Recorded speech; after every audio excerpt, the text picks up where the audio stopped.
Wellman TV. Marshall Ortega. Like ka naman dyan, idol. Kabanata 561. Nahanap ko na siya. Mula sa maliwanag na bintana sa ikalawang palapag, si Joanna ay ganap na natuto sa pagtuturo sa isang grupo ng mga batang nursery rhymes. Habang iniisip ni Marissa ang sandaling magkasamang naglakad sina Marge at Joanna sa ulan, hindi niya maiwasang makaramdam ng simpatiya. What a good girl. Marge, your daughter is working so hard. She spends her days at school and work part-time at night. It's not easy. Maingat na inilagay ni Marge ang kalahating kinakain na pancake sa kanyang bag. Kasalanan ko ang lahat. Hindi ko siya maibigay sa kanya ng isang mas magandang sitwasyon sa pamumuhay. Siya ay nagtatrabaho sa araw at sa gabi para lamang magkaroon ng pangangailangan.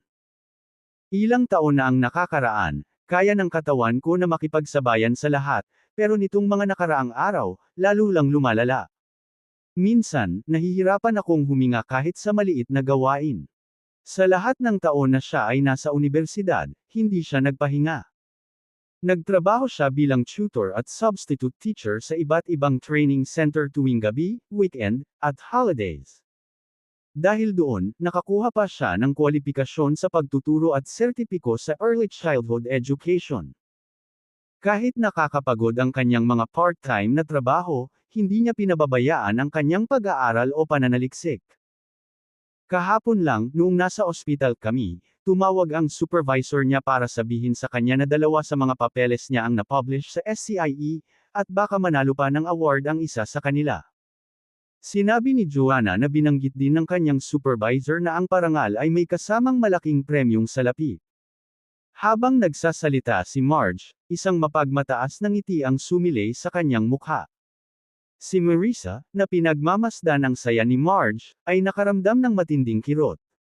Napakalaking pagpapala na magkaroon ng gayong anak na babae. Hindi niya maiwasang magtaka tungkol sa ina ni Rhea at kung ano nga ba ang buhay nito. Mahirap ang buhay, ngunit hindi yun nangangahulugan na ito ay isang dahilan para mawala ang dignidad ng isang tao at humingi ng tulong. Bukod dito, ang tulong mula sa iba ay sinadya upang mag-alok ng pagkakataong baguhin ang iyong buhay sa pamamagitan ng pag-aaral, hindi upang gawin kang sakam o walang hiya. Gaano man kayaman si Ivy, ang kanyang tagumpay ay nagmula sa kanyang pagsusumikap at kabataan. Walang sinuman sa mundong ito ang may utang kay Rhea. Maaaring mahirap ang mga tao, ngunit hindi walang hiya. Hinawakan ni Marissa ang kamay ni Marge at sinabing, ang swerte mo talaga. Ingatan mo ang iyong sarili at pahalagahan ang iyong anak. Siya ay isang mahalagang hiyas. Nangingilid ang luha sa mga mata ni Marge. Oo, kawawa naman si Joanna. Hindi niya dapat tiisin ang lahat ng ito. Masyado ko siyang pinabigat.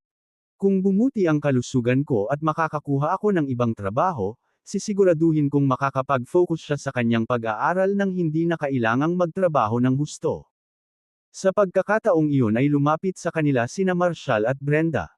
Marge, this is my daughter, Brenda, pagpapakilala ni Marissa kay Brenda sabay hawak sa kamay niya. Ikinagagalak kung makilala ka. Kinamayan ni Brenda si Marge. Sabay tayong kumagat. Nahihiyang umiling si Marge. I shouldn't. It wouldn't right to interrupt your family time. Humakbang si Marshall. Come on, Mrs. Leaf. It's fate we ran into each other. Let's have a meal. Together. Joanna promised to treat you as when she get her salary. Tumingin si Marge kay Marshall saglit at sumagot. Sige. Tinulungan ni Brenda at Marissa si Marge habang naglalakad sila papunta sa food court kasama si Marshall. Matatagpuan ang Northern Delights sa tapat lamang ng Northern Hotel, sa ikalawang palapag ng Northern Square. Nang madaanan nila ang silid-aralan ng pagsasanay ni Joanna, si Marshall at ang iba ay huminto ng katutubo. Sa panunood ni Joanna na nagtuturo sa mga bata, nalubusang nalubog sa kagalakan ng pagkabata, nadama ni Marshall ang pagbabago sa kanyang puso. Iyon ba ang parehong marupok na batang babae na nakipaglaban sa ulan? Iyon ba ang naghihikahos na estudyante na halos kinukuskus ang bawat taon para lang magbayad ng matrikula? Kung hindi alam ng isang tao ang katotohanan tungkol sa buhay ni Joanna, walang sino man ang maniniwala dito. Sa likod ng kanyang nakapagpapagaling ng ngiti, may isang kwento ng matinding paghihirap at sakit.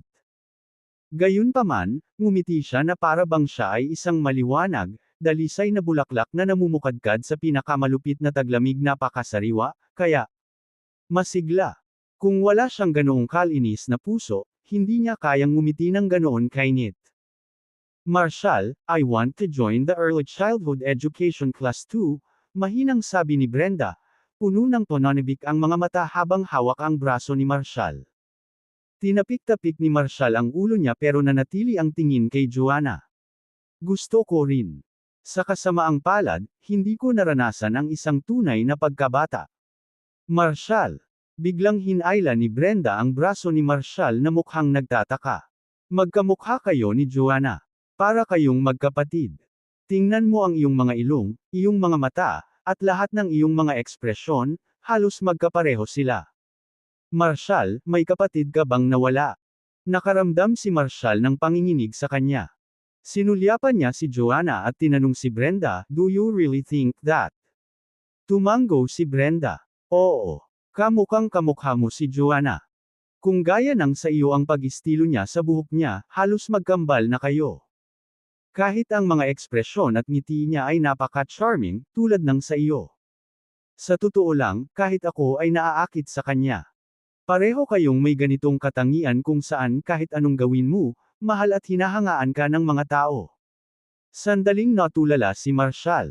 Nakatayo sa malapit, narinig ni Marge ang pag-uusap at natigilan. Sa ilalim ng matengkad na ilaw ng pasilyo, tinitigan niyang mabuti ang mukha ni Marshall, na paatras, kitang-kitang nanginginig. Baka siya si. Mabilis na tinulungan ni Marissa si Marge na namumutla at nanginginig. Ayos ka lang ba? Tulungan kitang maupo para. Sandali. Lumapit sa kanya sina Marshall at Brenda.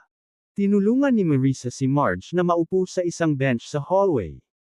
Nilingan ni Marshall si Marge at malumanay na sinabi. Mrs. Leaf, emotionally overwhelmed ka ngayon. You need to take it easy. Kumain muna tayo. Brenda, samahan mo akong mag-book ng private room at umorder ng pagkain. Habang nauuna sina Marshall at Brenda, nilingan ni Marge si Marissa at nagtanong, Marissa, may itatanong ako sa iyo. Biological son mo ba si Mr. Ortega? Tiningnan ni Marissa ang nag-aalalang ekspresyon ni Marge at sumagot, hindi po, pumunta si Marshall sa amin noong 13 siya. Biglang napaiyak si Marge, bumulong-bulong, Ma'am, I think I've found him.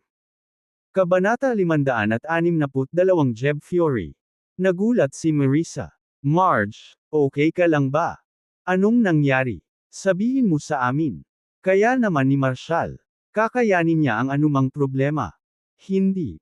Mabilis na hinawakan ni Marge ang kamay ni Marissa, at kinakabahang tumingin sa paligid. Marissa, ako. Nataranto lang ako. May nasabi ako nang hindi nag-iisip. Oh. Napansin ni Marissa ang pag-aalalang ekspresyon ni Marge ngunit hindi siya sigurado kung ano ang mali. Let's go eat. Si Marshall siguro naka-order na. Umiling si Marge. Nanatili pa rin sa kanyang isipan ang takot at pagkabalisa sa nakalipas na 20 taon. Bagamat hindi siya lubos na sigurado sa kanyang mga hinala, alam niyang hindi niya maibubunyag ang pagkakakilanlan ng taong iyon o anumang nakatagong katotohanan. Ang paggawa nito ay maaaring magdulot ng kapahamakan sa kanilang dalawa. Ang lahat ng pagdurusa sa nakalipas na 20 taon ay magiging walang kabuluhan, at iyon ay higit na ikinalulungkot. Marge, ano bang nangyayari sa'yo? Napatigil si Marissa at tumalikod na marahang hinayla si Marge na tulala pa rin. Nako! Ako! Medyo pagod lang ako, paliwanag ni Marge, naguguluhang sabi. Tumango si Marissa at inilalayan siya habang papunta sila sa private room habang iniisip kung paano lihim na tutulungan sina Marge at Joanna sa mga channel ng school. Dahil naranasan niya ang kahirapan, alam niya kung gaano kapait ang buhay kapag ang isa ay mahirap. Ang pagiging mahirap ay talagang isang sakuna. Samantala, si Marshall at ang kanyang grupo ay nakatayo sa ikalawang palapag ng Sproutlings Learning Institute, habang sina Catherine, Zane, at Michelle ay dumating sa first floor lobby ng Northern Square. Si Marshall ba yun? Tumangala si Michelle at nakita siyang nagulat. Sinundan siya ng tingin ni Zane at tumawa. Isa na lang siyang jobless wanderer ngayon. Mukhang sumuko na siya, nagpapasyal ng ilang babae sa P-Marshall siya. Excited na mungkahi ni Michelle, Zane, akyat na tayo at guluhin siya. Ngumuso si Catherine. Don't forget this is your cousin's territory. Hindi ka pa ba sapat na nabugbog niya? Kinilig si Michelle. Hindi niya maiwasang isipin ang eksena sa Springbrook Mall noong nakaraang araw, na lumulubog ang kanyang sikmura sa alaala. Tama si Catherine. Kahit sa Brighton, hindi siya maglalakas loob na i-provoke si Marshall. Siya ay isang tunay na matigas na tao. Pati ang mga pinsan niya na kadalasang mabangis ay yumuko sa kanya. Ang eksena sa mall ay ang pinaka-brutal na bagay na nasaksihan niya. Tiningnan ni Zane ang likod ni Marshall at ngumisi. Tara na. Ayokong mag-aksaya ng oras sa isang tulad niya. Mr. Zane. Nang si Zane at ang iba pa ay patungo na sa food court, isang lalaking nakasuot ng maayos na buhok at pinaliligiran ng 4 na bodyguard ang nagmamadaling lumapit sa kanila. Mr. Zane, Ms. Catherine, Ms. Michelle, ano ang nagdadala sa iyo sa Northern Square ngayon? Siya ay si Jeb Fiore mula sa Fiores, isa sa 5 pangunahing pamilya ni Brighton. Ang ama ni Jeb, si Skylar Fiore, ay naging pinuno ng mga gwardya sa ilalim ni Lord Southmere, Retshaw, mga taon na ang nakararaan. Mga 30 taon na ang nakalilipas, sa isang labanan sa hangganan, siya ay malubhang nasugatan habang pinuprotektahan si Rhett. Pagkatapos ng digmaan, nagretiro si Skylar at umuwi, kung saan binigyan siya ni Rhett ng pera para magsimula ng negosyo. Sa suporta ng Southmere residents, ang Fiores ay lumaki upang maging isa sa pinakamayayamang pamilya ng Brighton. Sa loob lamang ng 15 taon. Hindi gusto ni Zane si Jeb, ang spoiled na tagapagmana na ginugol ang kanyang mga araw sa paghahanap ng kasiyahan. Para sa kanya, ang mga lalaking tulad ni Jeb, na walang anumang ambisyon, ay walang silbi. Ang isang tao ay dapat gumawa ng isang bagay sa kanyang sarili sa kanyang buhay. Gayunpaman, dahil sa koneksyon ng ama ni Jeb sa Southmere residence, walang choice si Zane kundi kilalanin siya. We just finished a trip down south and decided to stop by for dinner. Mr. Jeb, what brings you here? Iminuwestro ni Jeb ang Second Floor Learning Institute. Ang aking pamangkin na si Faye ay kumukuha ng mga karagdagang klase dito, paliwanag niya. Malapit lang ako, at pinilit ng kapatid ko na kunin ko siya at pagkatapos ay dalhin siya sa food court para sa kanyang kaarawan. He added, my dad and my sister's family will join us soon. They'd planned to celebrate at home, but Faye insisted on the food court. So, here I am, playing the part of her part-time nanny. Sige, kunin mo na siya, sagot ni Zane. Mr. Zane, Ms. Catherine, Ms. Michelle, why not join us sa birthday celebration ni Faye? Alok ni Jeb. Bahagyang ngumiti si Zane at sumagot, salamat, ngunit hindi namin nais na makialam sa oras ng iyong pamilya. Sa ibang araw, marahil. With that, tumalikod siya at tinungo ang isang private room. Hindi siya pinigilan ni Jeb, alam niyang hindi interesado si Zane na dumalo sa mga ganoong event. Nang makarating siya sa bintana ng Sproutlings Learning Institute sa ikalawang palapag, nagliwanag ang kanyang mga mata. Nakita niya si Joanna na nagtuturo sa loob. Napakagandang babae. Iyon ang unang pagkakataong dumating si Jeb para sunduin ang anak ng kanyang kapatid, at natigilan siya nang mapansin niya ang isang babaeng may kahanga-hangang kagandahan sa silid-aralan. Sanay makipagkita sa mga kababaihan sa matataas na lipunan na nakasuot ng makapal na make-up, nakita niyang nakakapresko ang hindi inaasahang pagtatagpo na ito. Si Joanna ay may dalisay, natural na pang-akit na nagpahiwalay sa kanya, na nakatawag ng kanyang atensyon sa kanyang walang kamali-mali, ethereal presensya. Nakaupo ng maganda sa silid-aralan, si Joanna ay tila halos kabilang siya sa isang sinaunang painting. Lumipat siya sa silid, kumakanta ng mga nursery rhymes at kumumpas sa mga bata, bawat galaw ay maganda at mapang-akit. Agad namang nabighani si Jeb sa kagandahan nito, napakaselan at sariwa na hindi niya maalis ang tingin. Ang kanyang mga kamay ay payat at kaaya-aya, at ang kanyang balat ay lumitaw na makinis at malambot. Sa maislan na mga kilay at isang mainit at nakakaakit na ngiti, ang kanyang mga mata ay kumikinang sa pag-asa. Nabihag sa magandang eksenang ito, namumula ang mukha ni Jeb, at hindi niya napigilan ang paglunok ng kaba sa pananabik. Napansin ng isang malapit na bodyguard ang layunin ni Jeb at tumabi ito. Tahimik na sinabi, "Mr. Jeb, gusto mo bang imbitahan ko siya sa pribadong silid para uminom? May isang sopa doon, at maaari kayong dalawa." Tumawa si Jeb, binigyan ang bodyguard ng isang approving pat sa likod. "You always know exactly what I'm thinking. Sige, dalhin mo siya sa private room. Maghihintay ako." Tumango ang bodyguard at sumulyap sa classroom. "Understood, Mr. Jeb. You head over, ako na ang bahala." Nang makaalis si Jeb, lumapit ang bodyguard sa pintuan ng classroom at kumatok. Inayos niya ang kanyang jacket, magalang siyang nagtanong, "Ikaw ba si Ms. Leaf?" Binigyan siya ni Joanna ng maingat na tingin. "Nandito ka ba para sa isa sa mga estudyante?" "Well, sort of," mahinang sagot niya. "Isang magulang ang gustong makipagkita sa iyo sa pribadong silid sa tapat ng bulwagan upang pag-usapan ang mga aralin ng kanyang anak." Napasimangot si Joanna. "May session ngayon ang klase. Maaari ba nating gawin ito mamaya?" Ngumiti ang bodyguard. "It'll just take 5 minutes. Babantayan ko ang klase habang wala ka." Tumayo si Joanna, sumagot, "Hindi na kailangan.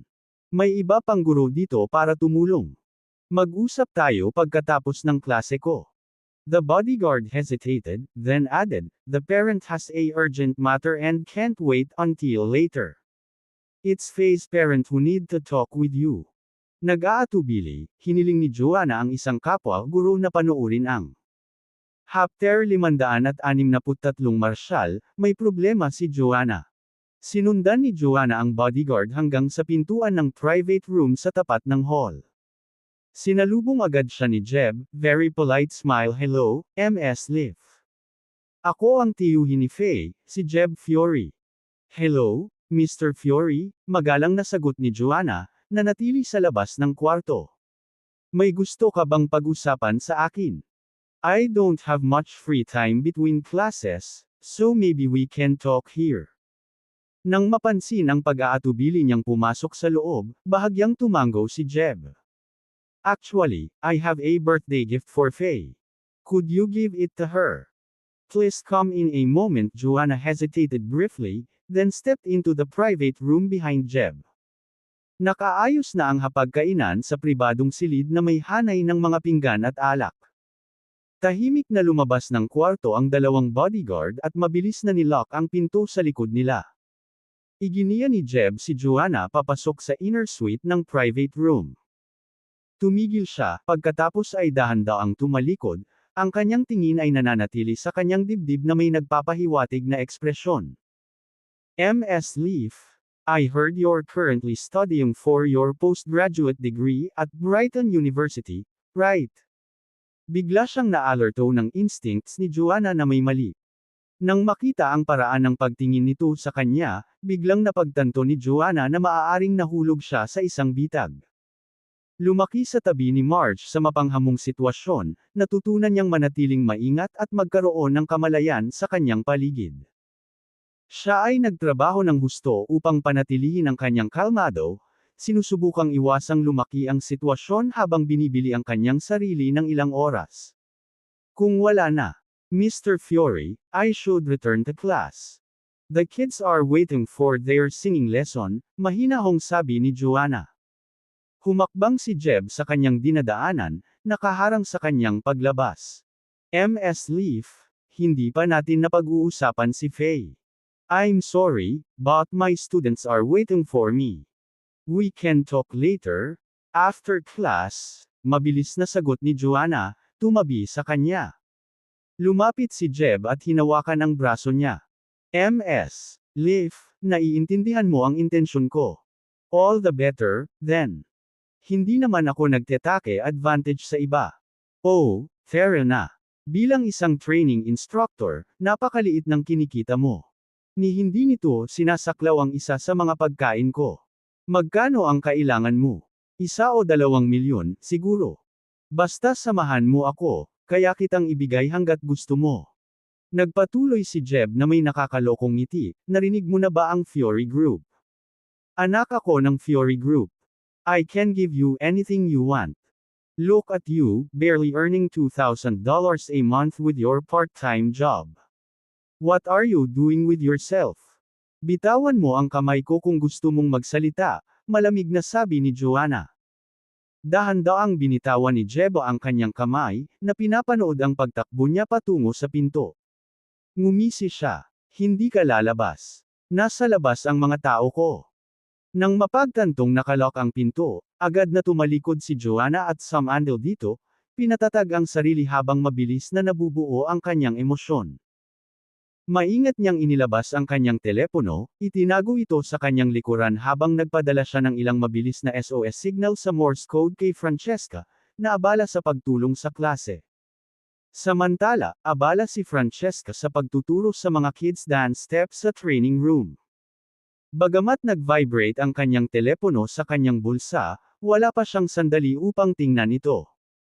Sa pribadong silid sa tapat ng bulwagan, sabik pa ring umiiwas si Joanna kay Jeb, tahimik na nagsusumamo sa kanyang puso. Francesca, pakitingnan ang aking mensahe. Kung hindi, mananatili ako dito sa kilabot na ito. Desperado, nagsimula siyang kumatok sa pinto, sumigaw ng tulong. Naghalo ang mga tunog mula sa labas, kaya malamang na hindi mapansin ng sinuman ang nangyayari sa silid. Dahan-daang lumapit sa kanya si Jeb. Ms. Leaf, bakit ang tense mo? Ngumisi siya. Ako ang panganay na anak ng Flores, isang maginoo ng mataas na lipunan. At, huwag nating kalimutan, may hawak din akong master's degree mula sa Brighton University. Bagaman ang aking mga nagawa ay halos ginagawa ng aking tagapagturo. Mayroon akong diploma. Halika na, hindi kita tatrituhan ng masama. Ang aking pamilya ay kabilang sa nangungunang 5 pinakamayayamang pamilya sa Brighton, kaya marami akong mapagkukunan. At hindi ako isa na magpipigil. Nagtatrabaho ka ng part-time habang nag-aaral, na nagsasabi sa akin na ang iyong buhay ay hindi madali. Just agree to my terms, and you'll have all the money you need from now on. Alam mo pati na rin ang sinuman kung gaano kahirap ang buhay kung wala ito. Sa mga araw na ito, mas gugustuhin ng mga babae na lumuha sa isang BMW kaysa tumawa sa isang bisikleta. Ms. Leaf, modernong panahon na to. Huwag kang masyadong mahigpit. Halika, I-enjoy natin ito. Mula ngayon, hindi mo na kailangang magtrabaho ng part-time sa lahat ng uri ng panahon para lang makasimot, patuloy niyang nakangisi. Layuan mo ako.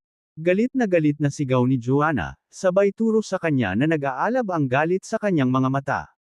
Bigla niyang napansin ang isang fruit knife na nakapatong sa malapit na mesa. Siya ay sumugod, hinawakan ito, at idiniin ito sa sarili niyang lalamunan, nagbabala. Tumayo ka, o mamamatay ako dito. Mabilis na nakiusap si Jeb, please, huwag kang padalos-dalos. Ms. Leaf. Life is valuable. Don't put yourself through this. Habang nagsasalita, mabilis itong gumalaw sa harapan ni Joanna at kinuha ang kutsilyo mula sa kanya. Sinamantala ni Joanna ang sandaling iyon upang kumagat ng malakas sa kanyang palso. Galit na galit. Sigaw ni Jeb. Di man ito. I'm treating you with respect, at itinatapon mo lang. Hinampas niya sa mukha si Joanna dahilan para matamba ito sa sahig. Namumula pa rin, ungol niya. If you dare to do something to me, mamamatay ako dito ngayon. Tumayo siya, naghahanda na tumakbo patungo sa dingding, ngunit hinawakan siya ni Jeb at inihagis sa sofa. Ms. Leaf, ang paglaban ay walang kabuluhan, panunuya niya. My people are stationed outside. Just go along with me and savor this experience. I handle things with care, hahaha. Tinuro siya ni Joanna ng daliri at nagbabala. If you try anything, talon agad ako sa building na to. Tumawa lang si Jeb, fine by me. After spending time with me, you can do whatever you please. If you die, it even save some money. With that, hinawakan siya nito at agresibong hinayla ang blouse niya. Sa galit na pagtatangkang lumaban. Buong lakas siyang kumagat sa balikat ni Joanna. Napasigaw si Jeb sa sakit at saka muling hinampas ang mukha niya. Nawalan ng malay si Joanna. Ikaw na matigas ang ulo na babae, tinatanggihan ang aking pabor. Walang babaeng nais kong makalayo, haha. Dahil doon, sinimulan niyang punitin ang damit ni Joanna, pira-piraso. Pagkatapos mag-rap ng dance lesson, naalala ni Francesca na nag-vibrate ang phone niya kanina. Inilabas ito, siya. At mensahe ng SOS mula kay Joanna. Agad na naalarma, nilock niya ang silid-aralan at nagmamadaling pumunta sa pribadong silid sa tapat ng pasilyo. 4 na bodyguard ang hamarang sa kanyang dinadaanan, na hamarang sa kanya. Nagbabala ang isa sa kanila, stay back. Mr. Jeb is busy in the. Nasa problema. Pribadong silid. Matapang na tanong ni Francesca, ngayon lang ba nakarating si MS Leaf dito? Malamig na tugon ng 4 na bodyguard, hindi namin alam. Sigurado si Francesca na si Joanna ay nasa loob, at ito ay isang mapanganib na sitwasyon. Excuse me, saan ang restroom? Sa sandaling iyon, lumabas sina Marissa at Marge mula sa kalapit na pribadong silid, casual na nagtatanong habang nilalampasan nila si Francesca. Nagningning ang mga mata ni Francesca nang makilala niya si Marge. Mrs. Marge, something's wrong with Joanna. Nandito siya sa kwarto. Agad na naintindihan ni Marge ang sitwasyon at nag-utos, hayaan mo ako. Sinunggaban ng ilang bodyguard si Marge, nagbabala. Hakbang ka pa, papatayin kita. Sigaw ni Marge, Joanna. Ako na. Nasa labas ako. Mabilis na tinakton ng isa sa mga bodyguard ang kanyang bibig, nagbabanta. Sumigaw ka ulit, at papatayin kita. Agad na napagtanto ni Marissa ang nangyayari at tumalikod na tumakbo, sumisigaw, Marshal, may problema si Joanna.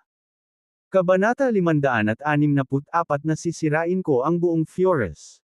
Ang isa sa mga bantay ni Jeb ay mabilis na nilapitan si Marissa, hinawakan siya sa buhok, at sinimulang hilahin siya patungo sa hagdanan.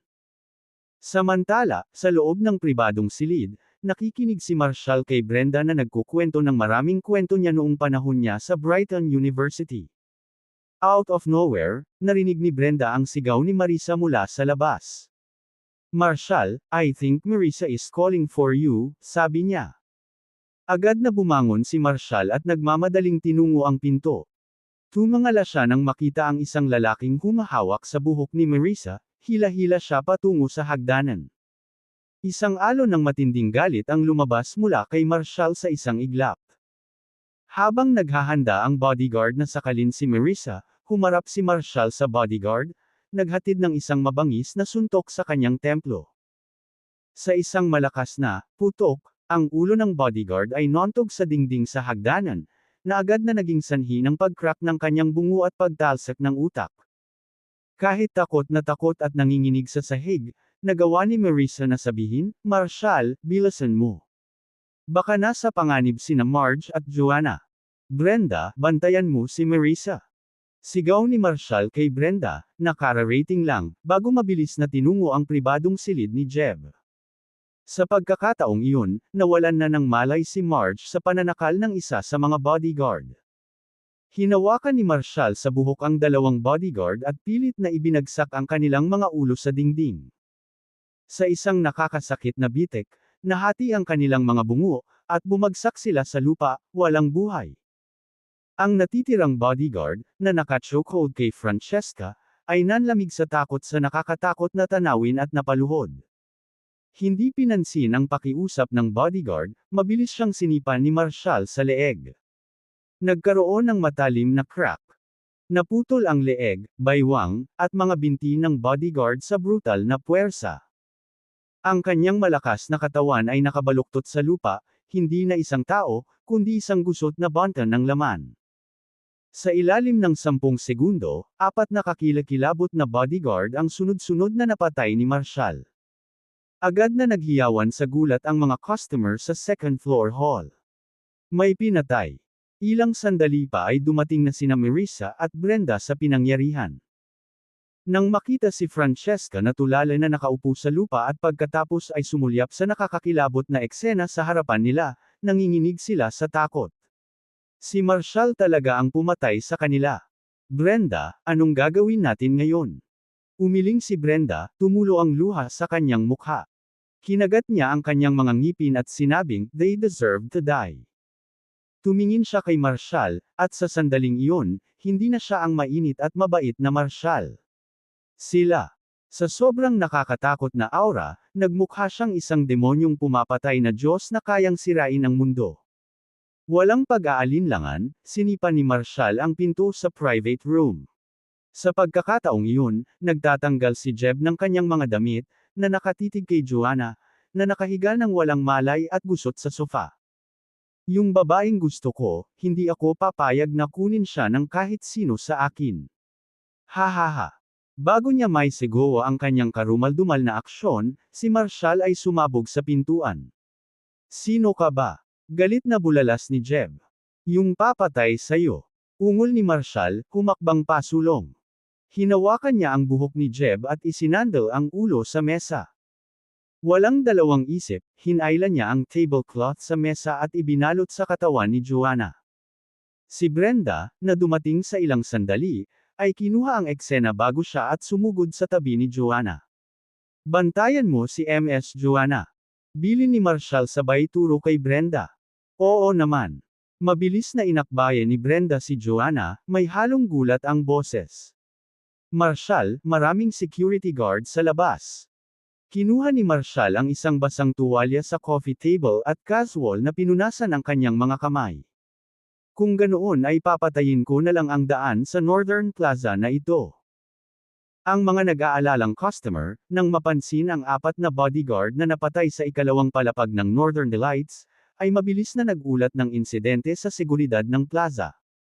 Agad na sumugod ang mga security guard ng Northern Business Plaza sa ikalawang palapag. Isa itong malaking insidente. Hindi nagtagal ay nabunyag na ang taong sangkot ay walang iba kundi si Jeb Fury, ang anak ng Flores. Ang pinuno ng seguridad, si Kyson Nyland, ang nanguna, pinamunuan ang elite security team ng Northern Plaza habang mabilis silang nagtungo sa ikalawang palapag. Nang masaksihan ang nakakakilabot na eksena, lahat sila ay natigilan. Sino kaya ang walang awa? Humakbang si Kyson at sumilip sa private room. Si Jeb, ang layaw na anak ng mga Flores, ay nakahubad na ngayon ang kanyang pantalon na bahagyang nakahubad, nakaluhod sa lupa na may dugo sa kanyang mukha, nanginginig sa sakit. Sino ka sa tingin mo? May ideya ka ba kung sino ako? Sigaw ni Jeb na pinunasan ang dugo sa mukha, pag sinaktan mo ako, tapos ka na. Hinawakan siya ni Marshall sa buhok sabay sabing. Hindi mahalaga kung sino ka, hindi ka nabubuhay ngayon. Agad na tumawag si Kyson, "Stop. How dare anyone make trouble in Northern Plaza?" Nakita ko si Kyson na pumasok. Sumigaw si Jeb, "Mr. Nyland, ingatan mo ang lalaking ito." Naiintindihan, Mr. Jeb. Sila ay lumipat patungo sa mabilis na nagrally ng isang grupo ng mga security guard, na nagbabadya ng mga electric baton bilang. Nakataas ang isang kilay ni Marshall, nagtatanong. Gusto mo talagang makisali dito? Galit na sigaw ni Kyson, "Ikaw, killer, walang karapatang tanungin ako." Sa isang mabilis na galaw, sinipa ni Marshall ang binti ni Kyson, naputol ito, crack. Bumigay ang mga paa ni Kyson, at bumagsak siya sa lupa, lumuhod. How dare you act tough, you be ****. Pinandilatan ni Marshall ang 4 na security guard sa likod niya. Kung gusto mong manatiling buhay, umalis ka sa harap ko. Tinitigan ni Brenda si Marshall, nakatayong matangkad at mabangis na parang Divine Drake Banner, at nanginginig sa takot. Napagtanto niya na itinulak ni Jeb si Marshall sa punto ng walang pagbabalik at mamamatay siya ngayon. Unti-unting namulat si Joanna.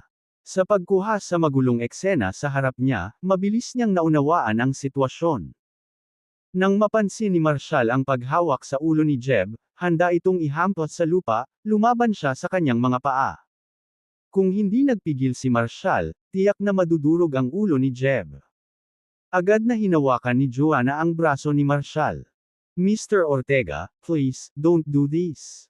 I don't want to make you into trouble. Nakita ni Marshall ang pinaghalong luha at dugo sa mukha ni Joanna, at isang matinding kirot ang tumusok sa kanyang puso. Agad na nanlamig ang kamay niyang nakahawak sa buhok ni Jeb. Nakiusap din si Brenda, Marshall, please calm down. 4 na buhay na ang napatay mo sa labas. Nang marinig ito, nanginginig sa gulat si Joanna. 4 na tao talaga ang pinatay ni Marshall para sa akin. Ano ang dapat nating gawin ngayon? Nang makita ang 12-dosenang mga security guard na nagkukumpulan sa labas, hinawakan ni Joanna si Marshall, nakikiusap kay Mr. Camry, sa likod ng bintana at tumakas. Hindi kanila bibitawan. Nakaramdam si Marshall ng kirot sa kanyang puso. Kung pupunta ako, paano ka? Hindi tayo makakalaban sa kanila. Masyado silang may kapangyarihan at kontrol, umiiyak si Joanna, nanginginig ang ulo, nakakatakot ang mundong ito, at bukod sa nanay ko, wala na akong dapat protektahan. Please, Mr. Ortega, umalis ka na. Ayokong makitang masira ang buhay mo dahil sa pagkikita. Madiinatango si Marshall. I understand. I'll take a different approach. Hanggang sa dumating ang bawat isa sa mga Fiores na iyon at pagkatapos ay patayin siya. Hayaang mabuhay ang halimaw na ito sa ngayon. Maghihintay ako. Kung iniisip ng mga Fiores na magagamit nila ang kanilang kapangyarihan para mangapi ang iba, sisirain ko ang buong Fiorist. Kung hindi makatarungan ang mundong ito, lalabanan ko ito. Babaligtarin ko ang lahat. Pababa. Tumangala si Joanna kay Marshall, nakita ang matinding pagpupursige sa kanyang mga mata, Mr. Ortega, this could ruin you. Marshall gave her shoulder a reassuring pat. Don't worry. Walang isinilang na makapaghahatid sa akin noon lang, nagkaroon ng kaguluhan sa karamihan. Isang matipuno, nasa katanghaliang gulang na lalaki na may 12 nakakatakot na bodyguard ang gumagalaw. Kabanata 565 Si Marshall ay hindi na isang opisyal militar. Ang nasa katanghaliang gulang na lalaking sumugod ay si Gatlin Pitcher, ang general ng Northern Business Plaza. Manager. Hindi nagtagal, nakikipagpulong si Gatlin kay Trent Baxter, ang anak ng mga Baxter mula sa Centauri Residence, sa kanyang opisina. Ang ama ni Trent, si Hunter Baxter, ay humahawak ng posisyon ng Tenyente General at namumuno sa Special Operations Military Region. Ang kanyang lolo, si Quentin Baxter, ay dating isa sa maalamat na 8 Kings ni Draconia, si Lord Centauri. Sa kabila ng pagiging mula sa isang pamilya na may malakas na ugat ng militar, pinili ni Trent ang ibang landas, na nakatuon sa akademya sa halip na sumali sa militar. Siya ay may hilig para sa parehong batas at pagpipinta ng langis. Ngayon, bumisita si Trent sa Northern Business Plaza mismo upang makipagkita kay Gatlin, dahil plano niyang mag-host ng isang personal na eksibisyon ng sining sa Art Center doon. Sumang-ayon kaagad si Gatlin sa kanyang panukala. Habang sila ay nag-uusap, isang security guard ang sumugod na may daladalang balita. Iniulat niya na si Jeb, ang anak ng mga Fiores, ay malubhang nasugatan ng isang lalaking nagngangalang Marshall sa ikalawang palapag. Napatay din ni Marshall ang 4 na bodyguard ng mga Fiores. Bukod pa rito, si Kaisan, ang pinuno ng seguridad ng plaza, ay binali ni Marshall ang kanyang mga paa. Magulo ang bulwagan sa ikalawang palapag ng plaza. Nang marinig ni Gatlin ang balita, nakaramdam siya ng pagkahilo sa gulat. Mula nang buksan ang Northern Business Plaza, wala pang away o marahas na kaguluhan. Mahirap paniwalaan na maaaring mangyari ang gayong kakilakilabot na pagkilos ng karahasan. Ang masama pa nito, ang mga nasugatan ay mga bodyguard ng Fiores, isa sa nangungunang 5 mayayamang pamilya sa Brighton. Ang taong lubhang nasugatan ay si Jeb Fiore, ang anak ng Fiores. Sa Brighton, karaniwang kaalaman na ang Northern Business Plaza ay nasa ilalim ng kontrol ng Lord Northlorne. Walang sinumang nasa tamang pag-iisip ang magsasapanganib na magdulot ng gulo dito. Ngunit ngayon, may isang taong may lakas ng loob na pumatay sa sikat ng araw. Ito ay tunay na kahanga-hanga. Kabanata 565. Si Marshall ay hindi na isang opisyal militar. Matagal na naupo si Gatland sa katahimikan sa sopa bago tuluyang napalunok at humingi ng tawad kay Trent, sabi.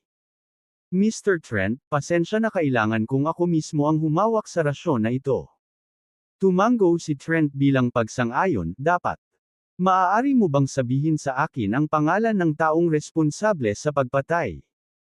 Sumagot ang security guard, Mr. Trent, Marshall Ortega ang pangalan ng lalaki. Nakakagulat na walang awa ang paraan ng pagpatay niya. Ang mga mata ni Trent ay kumikinang sa interes, Marshall Ortega, sabi mo. Ano ang dahilan? Nagdalawang isip ang security guard bago sumagot.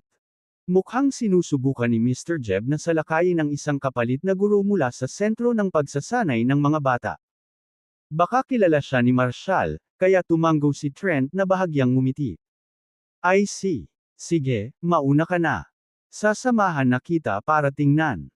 Mabilis na nagmadali si Gatland kasama ang security guard sa lobby sa ikalawang palapag. Habang nagmamadali siya, tinitimbang niya kung dapat niyang ipaalam muna sa pulis o makipag-ugnayan kay Elliot. Para sa mga pamilyang may ganitong katayuan, ang paghawak sa mga isyong tulad nito ay karaniwang hindi nagsisimula sa pagtawag sa pulisya. Sa halip, sinusuri muna nila ang mga interes at pusta na kasangkot sa sitwasyon. Matapos maunawaan ang mga kalamangan at kahinaan, nagpasya sila sa pinakaangkop na paraan ng pagkilos. Sa isang insidente ng ganitong sukat, ang maingat na diskarte na ito ay higit na mahalaga. Ang agarang prioridad ay pigilan ang anumang balita na makarating sa media, publiko, o pulis. Kapag malinaw na ang mga koneksyon, ang susunod na hakbang ay ang kumonsulta sa padre de pamilya para magpasya kung ano ang gagawin. Bago pa man makarating si Gatland sa ikalawang palapag ay nagkukumpulan na ang mga manunood sa lobby. Lumabas na rin sina Catherine, Zane, at Michelle sa kanilang pribadong silid matapos marinig ang kaguluhan. Si Michelle ay tumulak sa harapan, at nang makita ang mga bangkay malapit sa pinto ng pribadong silid, siya ay nagpakawala ng takot na takot. Habang nakatingin siya sa malaking private room, nakita niya si Jeb na nakahandusay sa sahig at puno ng dugo ang mukha. Nakatayo si Marshall sa malapit, na nagpapakita ng matinding puot. Saglit siyang natigilan sa tanawing iyon bago niya nagawang pakalmayan ang sarili. Tinakpan niya ang bibig niya at nagsimulang mag-retch. Nang walang paabi, tumabi siya sa isang katawan at dumiretso kay Marshall. Ang kanyang walang ingat na pagkilos ay nagdulot kay Catherine na ganap na tulala. Hinarap ni Michelle si Marshall at, Marshall, nawalan ka na ng titulong militar, ngunit ikaw ay kumilos ka. Matapang dito sa Brighton. Talagang kahanga-hanga. Napagtanto mo ba kung sino ang nataman mo? Iyan ay si Jeb ng Fiores, isa sa nangungunang mayayamang pamilya ni Brighton. Ang ama ni Jeb ay dating pinuno ng pulisya sa ilalim ni Lord Southmere. Kumuha siya ng 3 bala upang protektahan si Lord Southmere, iniligtas ang kanyang buhay, ibig sabihin ang mga Fiores ay mga tagapagligtas ni Lord Southmere. Sa pag-atake kay Jeb, halos sinasampal mo si Lord Southmere sa mukha. Pinandilatan ni Marshall si Michelle, nagpakawala ng malamig na panunuya. So, what you're saying is, kahit nakagawa siya ng isang bagay na sobrang kasuklam-suklam, hindi mahalaga.